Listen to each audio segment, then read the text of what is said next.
Hello Football Daily fans and welcome back to Winners and Losers, where we take a look at the highs and the lows of the weekend just past. Now joining me is a man who is hated or adored but never ignored. It is Z Money, Pato, sick, Joe away, probably in a sunbed, extremely pale, like a newborn fish. But this man is stepping up. Take us away with Fry Yaden's suggestion. I'm not feeling very Fry-yay myself, you know, Monday morning, cold. Well, yes. Sat next to him. His first winner is Coutinho. He had a man of the match display away at Leicester, handing the Foxes their second home defeat of the season. As you can see, Chris is very sad. Tough start. You've had a very difficult, tough start. Okay, so he scored a free kick and assisted Mo Salah in their 3-2 win just 4 days after losing 2-0 to Leicester in the Carabao Cup. Liverpool were dominant. They had 57% possession. They created 18 chances to Leicester's 7, with Coutinho providing 6 of them. He also completed 5 take-ons, more than any other player on the pitch, and won 9 duels. The Brazilian now has 35 Premier League goals and 30 assists. He's contributed to more goals in the Premier League than any other Brazilian in history. Oh, it's official. But yeah, I mean, he didn't look like a guy who wanted out of the club. No, not at all. Just this time last month, did he? And he is in a hot vein of form yet again. In fact, since making his Liverpool debut in February 2013, he scored more Premier League goals than anyone else from outside of the box on 16. And he's reined those shot numbers in a bit. I mean, a couple of years ago, he was literally shooting from anywhere. But it's laser central from Coutinho at the moment. Now, that was actually his 43rd goal for the Reds. Whoa. He's less than 20 behind Daniel Sturridge. He's obviously been injured for the last couple of seasons, had that stellar season under Brendan Rodgers, but yet he's out on 61, so Coutinho is hot on his heels. It's actually his 4th free kick as well since 2015-16, the joint highest in the Premier League with Gylfi Sigurdsson, who's not looking great. Neither are Everton. So all good on the red side of Mersey, not the blue. But yet, Jurgen Klopp described his performance as perfect before hauling him off, probably protecting him, gently reintroducing him back into the side after that injury. Yeah, but props has to go to Simon Mignolet as well. Since 2013-14, he's saved 7 of the 15 penalties he's faced. But Jamie Vardy made it nice and easy for him, didn't he? With his unorthodox run-up where he only looks at the ball and not at the goalkeeper. Obviously, he made up for 1, the Okazaki howl, and 2, giving away the penalty in the first place, which was, I mean, should he have been on the pitch? Let us know in the comments below. He went Hong Kong Phooey on Jamie Vardy, didn't he? Yep, so promising times for the Reds. Coutinho's back with a bang, baby, and I believe Mane returns after suspension in that midweek trip to Moscow. But can Liverpool finish in the top 4, guys? Let us know in a poll just above. Our first losers come from Abishama08 on Twitter. And who are they, Christopher? It is, of course, Crystal Palace, the losers of all losers at the moment, quite frankly. Yes, they lost 5-0 to the free-scoring Manchester City, and the only team in the Premier League yet to put a point on the board. Ooh. The dismal reading continues. 6 games, 0 wins, 6 defeats, 0 goals scored, and 13 goals conceded. Ooh. Yes, it is the unlucky 13 for Roy Hodgson's men. It's now been 630 minutes or 7 full games since Crystal Palace last scored a Premier League goal on the 14th of May. Oh my. In that time, Manchester City have scored 29. Then again, one has Benteke up front, the other has 6 people who can do severe damage at any moment in time. Yeah, but Crystal Palace are the only team in Europe's top 5 leagues who are yet to score a league goal this season. Probably the most dismal, depressing stat on my sheet, suitable for Monday morning. But they were dominated, weren't they? They were. It's safe to say they were dominated. They had 28% possession, they had 5 shots to 25 and had 0 on target. Palace are now the first side in English Football League history to lose their first 6 games of the season without scoring.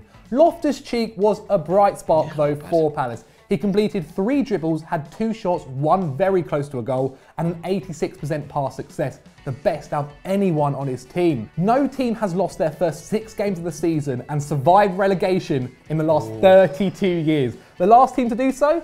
Leicester City back in 1984. Were you even born then, Chris? No. No, he wasn't. Terrible maths. But anyway, Crystal Palace's next 2 fixtures Manchester United away, and Chelsea at home. They're not going to be getting 6 points in a long time, are they? Drawn and quartered. Yes, but Bye. what do you guys think? Let us know in the comments below.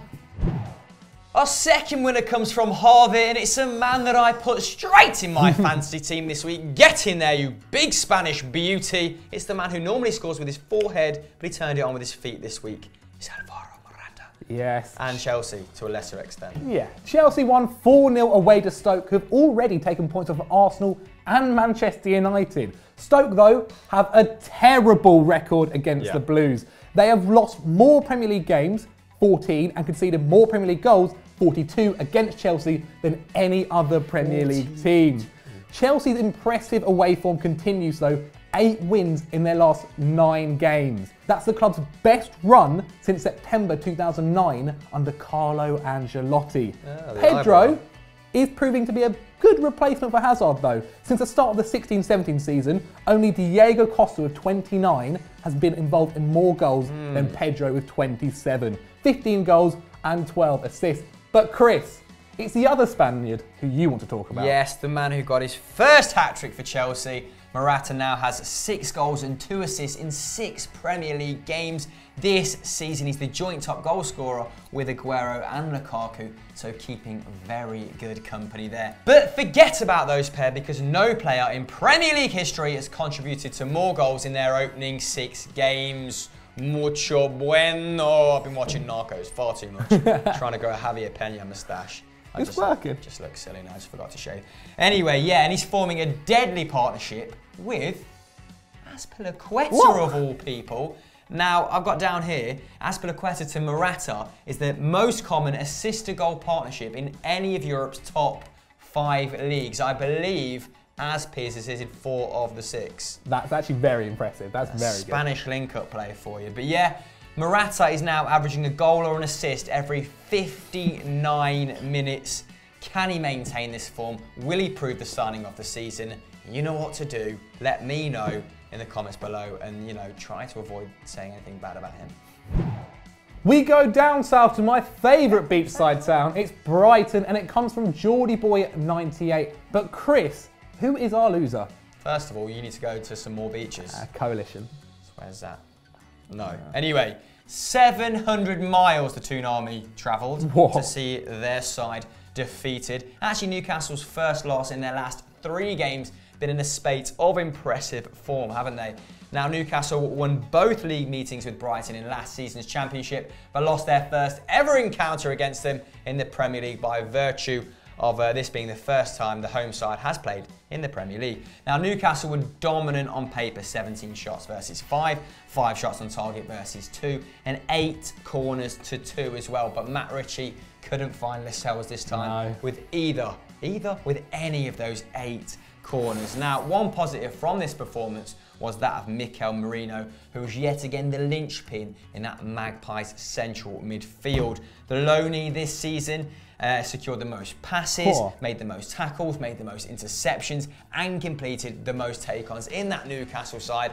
So he might not have been Rafa Benitez's one of his primary targets, but he is serving his manager extremely well. Hopefully he can carry on that form throughout, but it was a great day for Brighton, wasn't it? It was a great day. They have now moved up to 13th in the league with their 2nd victory of the season. It's the first time they've won back-to-back top-flight games since November 1982, 35 years ago. But their striker, Thomas Hemed, got his 2nd goal of the season, and Brighton will need to keep him scoring to stand any chance of surviving and staying up. The big man has had a hand in 20 of the last 23 goals at the Amex Stadium. That was his 30th league goal since joining Brighton from Algeria, big up, in 2015. But we want to know, no, Algeria's great. Anyway, we want to know, who do you think will be going down? Will it be Newcastle or will it be Brighton? Let us know in the poll above Chris's head. Algeria. Never do that again. Algeria. Our last winner comes from Shameless Retweeter, and he's put Atleti in there, mate. And from one shameless person to another. Great segue. Yes, Atletico Madrid beat Sevilla at home 2-0 to take them 2nd place in La Liga. Atleti only had 38% possession, but did have 13 shots to Sevilla's 11, with them having 4 on target and Sevilla only having 0. Now listen to this. Atletico Madrid at the Wanda Metropolitano. Don't know how I've said that, if it's all right. Smashed it, mate. They have had 2 games there. They've had 2 wins. They've scored 3 goals and conceded 0. It's going brilliant at their new stadium. Steven Nzonzi was at fault for the first goal, allowing Carrasco to score just after half-time. The latter has now contributed to 5 goals in 6 league games for Atleti. He has also scored 13 goals in La Liga since the start of last season, more than any other midfielder. Yeah, he came off the bench in the game prior to this against Bilbao and was extremely impressive, got his goal, obviously earned his starting berth in this game, but one man who was irreplaceable in that side is Antoine Griezmann, who got his second. But someone else who's just as pivotal to that side and deserves an equal amount of credit is the industrious left-back Felipe Luis, who got his assist on the night, completed 100% of his tackles and also hit the woodwork, so very unlucky the Brazilian not to add to his tally. However, prior to this, Sevilla were in extremely impressive form. In fact, their new manager, Berizzo, is the only manager in their history not to taste defeat in the opening 8 games of his tenure, winning 6 and drawing 2. Ooh. Now, this has meant Sevilla are only 1 point behind Atleti in La Liga, but their next few away games are Valencia, Bilbao and Malaga, so we'll see how they fare there against some very good mid-table sides. Conversely, Atletico Madrid have Chelsea in their Leganes, so a bit of a mix and match there, but it's the game after that in the league which is crucial because they play Barcelona and it's a must-win if they have title aspirations because they're already 4 points off the Blaugrana. How do you think Diego Simeone's men are going to fare this season, guys? Get at us on Twitter. Oh, wasn't expecting that way. I mixed it up. We head to Paris for our last loser, and it comes from Toomey Aaron. But Chris, who is it? Regular contributor, thank you very much, sir. It is, of course, PSG, who might have spent a freaking fortune in the summer, my friend, but they could not buy a goal against mid-table club Montpellier as they drew 0-0, surrendering their perfect start to the French top flight. Yeah. He looked pretty lacklustre in front of goal, actually. In Neymar's absence, he was out with a foot injury and could only draw upon that very makeshift front 3 of Cavani, Draxler and Mbappe. Still mouth-watering, still should have got the job done. And they actually had 10 shots between the 3, only mustering 1 on target. I think Neymar is averaging twice or even triple that per 90 this season. So they missed his decisiveness, it would seem. Or, you know, Montpellier played really well. I should probably give them a bit of credit. Yeah. But Cavani played the entire game without attempting a single shot. Only the second time that's happened to him in Liga, and the first being against Lyon in 2016. That is quality pub ammo, Zach. He was obviously off colour after Neymar unfollowed him on Instagram. What's he going to do? Devastating. Did you see who called him a the other Uruguayan striker? Legend of the game. Played for Atletico. It came from behind the camera. It was Diego Forlan. That was hilarious. But yeah, otherwise, it was a typical PSG display. They were dominant, 75% possession, tripled the amount of accurate passes that Montpellier put together, which you'd expect with people like Rabiot, with people like Thiago Motta. Zach, what a result for the home side, though. Yes, it was a really good point for the home side. They have only had 1 point in their first 4 games and have now picked up 4 in their last 2. It's very good, and they deserve that clap.